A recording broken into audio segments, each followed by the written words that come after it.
Gloomy Cliff lashes out at Rudeus and Linnea for talking too loudly, while he is trying to study, making Linnea threaten him and Rudeus apologize to him. Later, Cliff is walking by a building where he notices a girl in a window. The silhouette is enough to make him fall for her. Rudeus is walking by the ground when he notices 6 boys beating up a guy. He calmly approaches them and calls them cowards for ganging up on one person. The boys leave mumbling profanities. The beaten-up guy, none other than Cliff, stands up and is about to tell Rudeus he didn't ask for any help, but stops and thanks him for it.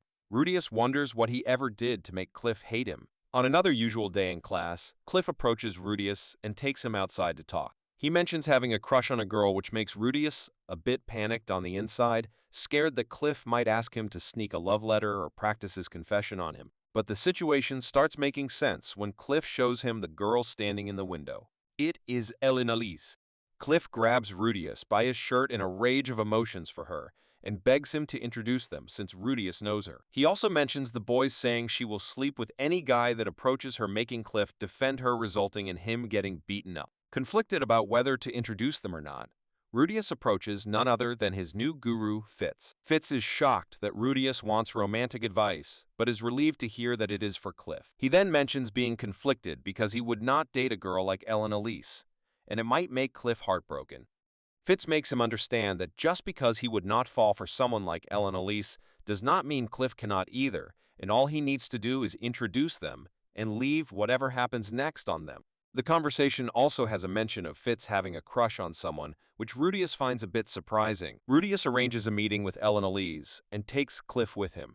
He introduces Cliff and mentions how he admires her and wants to be in a relationship with her. Cliff himself steps forward and courteously agrees to it all and expresses his feelings himself too. Annalise grabs Rudeus to a side and questions what this is all about. Rudeus explains that Cliff genuinely has feelings for her. Annalise mentions she cannot stick to one partner due to her curse, so Rudeus tells her to reject him nicely and be as honest as possible. He then leaves the two to converse. The next day, Rudeus is surprised to see Annalise and Cliff together, so she tells him that Cliff's genuine feelings convinced her to try this relationship out. The fall season is all about marriage proposals in the form of duels. Potential suitors fight duels, and the winner is the one whose proposal is accepted and who leads the family. Linnea and Persona are the princesses of their tribe, so are naturally adored ones who receive many proposals. This is why they have not been coming out of their dorms and sent a message to Rudeus saying the rest is up to you, which he does not understand the meaning of. It does not take him long to understand the message. A man challenges him for a duel, which makes him panic and mention he is straight, but the man clarifies that the proposal is for Persona, and she mentions whoever wins a duel against Rudeus, the leader of their pack, will have his proposal accepted. It only takes a single blow to get rid of the man. Fitz approaches Rudeus in the library, questioning the long line of men, so he explains the situation to her. Fitz mentions a girl being there too, which gets Rudeus's attention and disappoints Fitz in him. Rudeus follows her outside, only to see all the men waiting defeated on the ground. A 6-armed monster casually defeated them just because he did not want to wait his turn.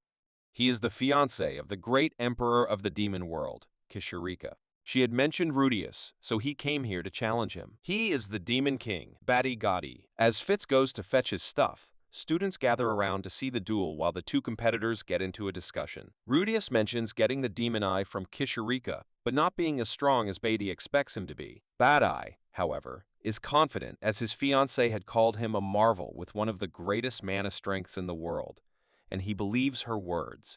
Rudeus Ren asks about the man-god that appears in his dreams, but after a good thought, Badi mentions not knowing anything about him. Fitz appears with his stuff. Rudeus requests Badi not to kill him. Badi laughs at this, but his laugh dies down when Rudeus mentions losing his life to the dragon god 2 years back. Badi decides that if one of the strongest blows of Rudeus manages to wound him, then Rudeus wins, and if not, then he wins. Rudeus uses his mana to attack Badi with a drill-like attack. The blow throws Badi off, scaring Rudeus and the others that he is dead, but Badi rises back and brings back his body parts that were torn off. After announcing Rudeus as the winner of this duel, Badi casually says "my turn" before punching Rudeus in the face. Fitz later heals his swollen cheek, and Rudeus lies down tired of the events of the day, but glad he won't be seeing the Demon King again. This thought does not age well when the next day, his conversation with Linnea and Persona is disturbed by the loud entry of none other then Badagadai, in the uniform of their university. Ariel notices Fitz staring at Rudeus every time he passes by. She questions why Fitz has still not told her she is Sylphie, making her groan about being scared that Rudeus might have forgotten her. Ariel tells her to do whatever she feels is better. The more Rudeus studies the mass teleportation, the more it seems like a summoning rather than a natural disaster. Rudeus mentions this to Fitz, who seems to be a little too lost, but she gets her focus back and refers him to Silent Seven Star, who is a summoning expert. Rudeus has heard the name of this student who has worked a lot for the betterment of the university, like improving the quality of food, uniforms, and blackboards here. He decided to visit her. As Rudeus walks towards the room where this Silent is, he approaches her and greets him with familiarity. The girl turns around to be found wearing a white mask. Rudeus freaks out and starts screaming and running while getting flashbacks of his past and feeling the air being knocked out of him. As she approaches her, Rudeus blacks out. Rudeus wakes up and finds Fitz near him and feels relieved of all that being a nightmare, only to realize it wasn't, and he is lying in the room of the white mask girl. Silent sits on a ladder, questioning what exactly is he afraid of, as she was the one who saved him. Rudeus fears Orsted being around too, but she consoles him that he is not coming after him yet. But with the stuff Rudeus is doing, he might. Fitz worriedly asks why Rudeus is so panicked to see her. She tells him she doesn't know Rudeus, but the two met each other back when the dragon god tried to kill him, hence the panic. Silent then approaches him, asking him to answer her 3 questions truthfully. She talks to him in Japanese language, questioning if he knows it and showing him the names of 2 people and asking if he is one of them. Rudeus calms down a little and tells her he doesn't recognize the names and is neither of them. The girl removes her mask, revealing her face that Rudeus once saw before reincarnation. The girl introduces herself as Shizuka and is glad that she finally found someone from Japan here. Now the two can work together to find their way back home. Even though scared of her, Rudeus decides to be honest and tells her he does not want to go back home. Shizuka is a little sad to hear that, but still does not have any interest in staying in this world. Rudeus mentions being born here as a baby and having family and friends in this world that are precious to him. Shizuka understands the difference in their situations, as he was reincarnated here while she was teleported here when she was about to get hit by a truck. She has family and friends she wants to go back to. Fitz sits there not understanding the Japanese language they're talking in. She was dumped here in the Asura kingdom when Orsted took her in his protection and helped her. Rudeus came in the way and seemed like an enemy, which is why he was attacked, but Shizuka felt like he was not a bad guy, so asked Orsted to bring him back to life. She tells him that the war between Orsted and the man-god seems to be a personal grudge. She shares that they use the teleportation circles that are still found in some runs to travel around the world, but she cannot tell Rudeus where he could find them. Even though she did not find any lead, someone told her she might have been summoned into this world by someone who she could not share the name of.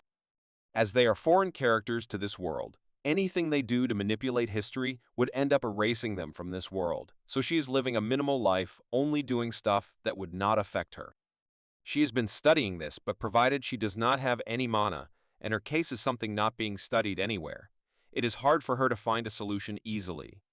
She collects mana from everything that carries it to protect herself. She also adds that she does not age in this world, but is not immortal either. Now that she has shared her story to establish a level of trust, in exchange for the information she has, he needs to help her in her experimentations with his mana. Rudeus accepts the deal. Bringing Fitz back to the conversation, the 3 sit for Shizuka to share what happened. Shizuka tells them she does not know much, but it happened the same day she was teleported to this world, so it may be a backlash to her teleportation. Shizuka terms it as being her fault, as Rudeus thinks to himself that he is glad it isn't his fault. Fitz attacks Shizuka for casually mentioning she caused the catastrophe, making her, Rudeus, and many others suffer. Rudeus grabs her and tells her that it wasn't her fault. She is a victim too. Shizuka apologizes for her poor choice of words and clarifies that it wasn't in her control either. Fitz apologizes for her behavior. She does not know how this disaster was caused and who would want it to happen. Man-God seems to blame Orsted, but Orsted did not give any details to Shizuka. Shizuka mentions having a hint of what could have triggered it, but she can only explain the mass teleportation logically once her experimentations succeed, for which she's going to need a lot of mana. The 3 end their discussion for the day feeling tired and wanting the new information to settle in their heads. As Rudeus and Fitz walk back, Fitz hesitantly inquires what he thinks about Shizuka. Even though Shizuka does not give off a very positive image, Rudeus seems to trust her for now. Fitz is willing to support Rudeus's gut feeling,